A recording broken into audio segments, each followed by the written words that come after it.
All right, welcome to the introductory lecture in this week's theme of Protestant missions in the 16th, 17th, and 18th century.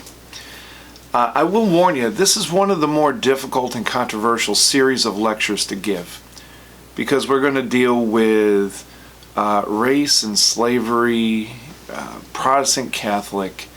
It's my burden to tell you the history of it, but not everyone's equipped well to think and talk about race. And if there is something in these series of lectures that you have a hard time with, please come talk to me about it. And if I speak out of turn, I would love for you to hold me accountable to that. But this is a historical lecture. And the objectives that we have include being able to describe early Protestant missionary efforts. The student will explore the infrastructure and problems of early Protestant missions, and the student will evaluate the impact of Protestant missions on evangelicalism, on local cultures, things like that. So in this lecture, we're going to talk about introductory issues. And one of the first introductory issues is the problem of conversion as seen from a Protestant point of view. Protestants evangelize for a number of different reasons. Chiefly, one would hope, to honor God. To fail to praise God or to spread lies about God was blasphemous in Protestantism. This central goal was mixed with political reasons.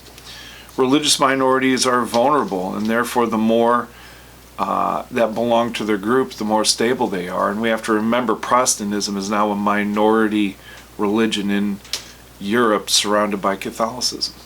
Right? There is a theological motivation for evangelism, for missions, that all human beings will face judgment, that we all have to give an account for our souls. The moral urgency of this theological task led many missionaries to justify questionable means. For example, separating children from the parents or silencing opposition. But there is another set of problems when it comes to Protestant missions other than just the variety of motivations. Catholicism has an objective method for understanding who's converted and who's not. Is they count the baptisms. How many people are baptized, therefore that's the number that are converted. And this standard of baptism could be imposed through economic or political pressures. But Protestants had a different theology. Protestants believe that we are converted when our heart is changed. And one problem with that is that a changed heart is often something that happens over a period of time, and not every Christian can point to a moment in time saying, this is when I was converted. So it makes it hard to quantify conversion. Secondly, this is an internal change primarily. And yes, we believe it has external consequences. But one thing Protestantism continues to wrestle with is how do we know that we're saved? Right? How do we know that someone's sincere? How do we know they're not just fooling themselves? Therefore, the standard of measuring conversion in Protestantism is much more problematic. So let's talk about the earliest of Protestant missions. And usually when we tell the story of the history of the Protestant church, missions doesn't come into the 19th century. But I think when we look at it, missions is a part of the DNA of Protestantism, even if it appeared a little differently than we might have imagined. The initial evangelistic efforts of the Protestants were with Catholics. That makes sense. And they actually had a fair amount of success with that. But even within Europe, there were a number of religious others that Protestants reached out to. None more dramatically than the Jews.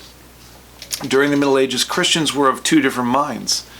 Most European Christians thought that Jews should be allowed to exist, but yet they should convert to Christianity. They believed that before the end of times there would be this en masse return of the Jews to Christianity. And in Europe, many Jews did convert, but oftentimes under political or other types of pressures. But theologically, Protestants at least tried to rely on persuasion. And this is where the legacy of Martin Luther gets kind of complicated. All missions happens within an apocalyptic framework. People are more zealous for missions the closer we think we're getting to the end times, right? And Martin Luther thought his Protestant Reformation was the beginning of the end.